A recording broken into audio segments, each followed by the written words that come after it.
Bonjour et bienvenue dans cette vidéo, pour cette édition de l'actualité du Real Madrid, en ce mardi 25 mars 2024.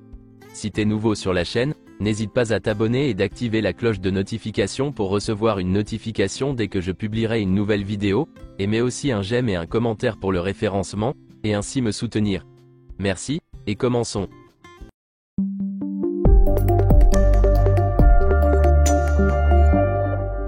Samedi, l'Allemagne jouait contre la France, et Toni Kroos a délivré une passe décisive pour Florian Wirtz en seulement 7 secondes de jeu, et le match s'est terminé sur ce score de 1-0. Samedi également, le Brésil jouait contre l'Angleterre, et Endrick est entré en jeu à la 71e minute, et a marqué l'unique but du match, à la 80e minute. Les joueurs du Real Madrid qui ne font pas partie des équipes nationales, ont eu 4 jours de repos. Ils reprendront l'entraînement aujourd'hui dans l'après-midi. Le Real Madrid portera le nouveau maillot violet contre l'Athletic Bilbao. Voici le maillot d'avant-match, de la collaboration entre le Real Madrid et Y3. Le nouveau maillot orange sera porté par le gardien. Endrick arrivera au Real Madrid avant le début de la Copa América le 20 juin. Le joueur profitera du prochain match amical contre l'Espagne, pour chercher une maison à Madrid. Endrick joue pour la première fois au Santiago Bernabéu aujourd'hui. Voici une photo d'Endrick hier avec un grand sourire, au stade Alfredo Di Stefano au Real Madrid. Voici quelques extraits de la lettre d'Endrick à son jeune frère. Je ne sais pas quand tu liras cette lettre, mais pour l'instant tu as 4 ans, et nos vies changent très vite. Dans les prochains mois, j'irai en Espagne pour jouer pour le Real Madrid, oui, l'équipe que je choisis toujours sur PlayStation quand tu me regardes. Lorsque j'ai visité le Real Madrid pour la première fois il y a quelques mois, beaucoup de choses étonnantes se sont produites. Lorsque nous avons rencontré Florentino Pérez, il a regardé papa dans les yeux et lui a dit « Le Real Madrid sera le seul club qui traitera Endrick comme un fils ». Vous auriez dû voir le visage de papa quand il a dit cela. Cela signifiait vraiment beaucoup pour lui. La chose dont je me souviens le plus, c'est quand je suis entré dans le vestiaire, et que Modric m'a parlé. Son maillot numéro 10 était accroché, et il a pointé du doigt le siège à côté de lui et a dit « Le numéro 9 et le numéro 10. Qui sait, la saison prochaine, peut-être que tu seras assis à côté de moi ». Cela m'a vraiment touché au cœur. Je me suis dit, man, si Modric pense que je suis digne de porter le numéro 9, alors je dois en être digne.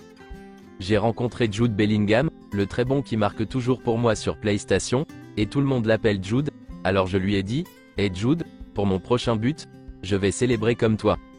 Quand j'ai marqué, je lui ai envoyé la vidéo sur Instagram, et il l'a repostée. On peut tout apprendre sur YouTube. C'est comme une université. Plus que quiconque, j'ai regardé Cristiano Ronaldo. Je n'ai pas seulement regardé ses moments forts, mais aussi la façon dont il travaillait, et ce que les autres disaient de sa mentalité. Il m'a appris que le travail est plus important que le talent. Un jour, j'espère le rencontrer. Je ne l'ai pas encore rencontré à l'heure où j'écris ces lignes. Mais son fils me suit sur Instagram, alors j'espère qu'au moment où tu liras ces lignes, j'aurai pu lui serrer la main. Si Dieu le veut, tout ira bien au Real Madrid et dans ma carrière, et Cristiano Ronaldo me suivra, peut-être toi et moi à la fois, Rencontrer Cristiano Ronaldo, c'est l'objectif numéro 4. Voici quelques déclarations de Vinicius Junior, en conférence de presse avec le Brésil. Le racisme verbal n'existe pas seulement en Espagne, mais dans le monde entier. Chaque jour, je rentre chez moi et je suis plus triste. Personne ne me soutient. Je veux juste jouer au football. Je veux le meilleur pour moi et ma famille. Vinicius s'est ému lors de la conférence de presse du Brésil, parce que toutes les questions portaient sur le racisme. Désolé, je veux juste jouer au football, faire tout ce qui est possible pour mon club et ma famille. Je me sens de plus en plus mal à chaque plainte, mais je dois me présenter ici et montrer mon visage. J'ai demandé l'aide de l'UEFA, de la FIFA, de la CONMEBOL et de la Confédération brésilienne de football, qui sont de grands groupes et peuvent lutter contre cela. Aujourd'hui, je comprends mieux le racisme, je l'ai étudié, c'est pourquoi je parle avec autant de bienséance. Mohamed Ali était un exemple, et je suis ici pour parler au nom des Brésiliens. Parce que beaucoup me défendent dans ce domaine.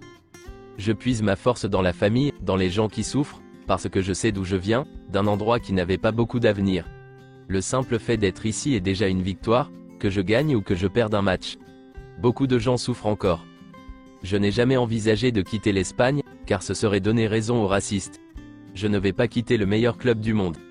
Les racistes sont une minorité, je vais rester ferme et fort parce que le président et le club me soutiennent. Je suis sûr que l'Espagne n'est pas un pays raciste, mais il y a beaucoup de racistes et beaucoup d'entre eux sont dans les stades. Nous devons changer, car beaucoup d'entre eux ne savent pas ce qu'est le racisme. Ils m'insultent sur la couleur de ma peau pour me faire mal jouer, ils peuvent me dire beaucoup d'autres choses, et je ne vais rien leur dire. J'espère que je pourrai aller sur les terrains sans penser à ce qui pourrait arriver. Quelle est mon attitude? Bien sûr, j'ai encore beaucoup de progrès à faire, j'ai encore 23 ans, et c'est une progression naturelle. J'ai de moins en moins envie de jouer. Le Santiago Bernabéu? C'est un rêve qui se réalise, je suis très heureux de pouvoir jouer à domicile avec l'équipe brésilienne. Hendrick? Je suis très heureux pour lui, je l'ai vu grandir et mûrir, je l'ai rencontré quand il avait 15 ans. Ce qu'il fait est très important. C'est très important pour lui et pour sa famille, et j'espère qu'il pourra continuer à faire son chemin. Le Real Madrid est très satisfait de Nico Paz, mais il n'y a pas de plan défini pour lui la saison prochaine. De nombreux clubs le veulent en prêt, et il est possible qu'il parte en prêt pour continuer à grandir.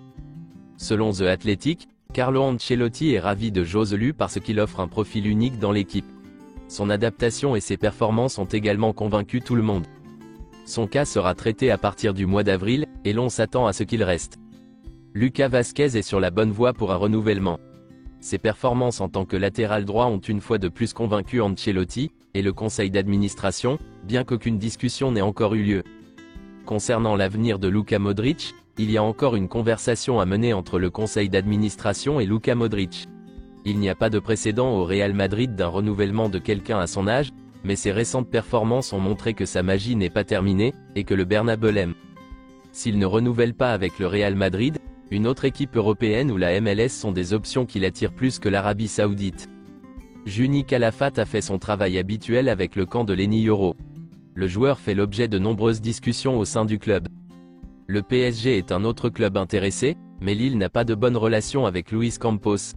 D'autre part, l'agent de Yoro est Jorge Mendes, quelqu'un avec qui le Real Madrid n'a pas les meilleures relations. Ce n'est pas un obstacle insurmontable, mais cela pourrait devenir un facteur. Et le Real Madrid peut toujours décider qu'il a suffisamment de profondeur à ce poste. Le Bayern veut une décision d'Alphonso Davies la semaine prochaine. Si Alphonso Davies n'accepte pas de renouveler son contrat avec le Bayern, il sera mis en vente. Décision la semaine prochaine. Le Real Madrid est réticent à payer près de 50 millions d'euros pour le joueur, et est déterminé à baisser le prix autant que possible. Le Real Madrid est prêt à soumettre une offre écrite pour Alphonso Davies, dans les prochaines semaines. Mais ils essaieront de baisser le prix au maximum. David Alaba est l'un des joueurs du Real Madrid qui tente d'attirer Alphonso Davies au Real Madrid. Voici une déclaration de Tchouaméni sur Kylian Mbappé. Les Espagnols connaissent le joueur qu'est Kylian Mbappé, mais quand ils le verront vraiment au quotidien, ils se rendront compte de la grandeur du joueur. Téléfoot a supprimé cette citation d'Aurélien Tchouaméni. Elle a été utilisée dans l'émission spéciale Mbappé Story. Et voici la déclaration de Kylian Mbappé sur la déclaration de Tchouaméni. Tchouaméni a dit que les Espagnols me connaîtront mieux en me regardant tous les jours. J'ai joué contre la Real Sociedad, et on va jouer maintenant contre le Barça. Vous allez me voir plus en Espagne, c'est ce qu'il a voulu dire. Selon Fabrizio Romano, le Real Madrid suit de près la situation contractuelle de Trent Alexander-Arnold à Liverpool. Son contrat actuel expire en juin 2025, et aucune négociation n'est en cours pour l'instant. Liverpool n'a pas indiqué qu'il souhaitait vendre à ce stade. Il n'y a aucune indication de l'opinion du joueur jusqu'à présent. Selon Matteo Moretto, le Real Madrid est très attentif à la situation de Trent Alexander-Arnold. Ils attendront qu'il parle avec Liverpool, et qu'il précise s'il veut rester ou partir avant de faire quoi que ce soit. C'est tout pour cette édition de l'actualité du Real Madrid, et merci d'avoir suivi la vidéo. Abonne-toi et mets un j'aime si t'as aimé la vidéo, et mets aussi un commentaire en donnant ton avis, et à la prochaine pour plus d'infos sur le Real Madrid.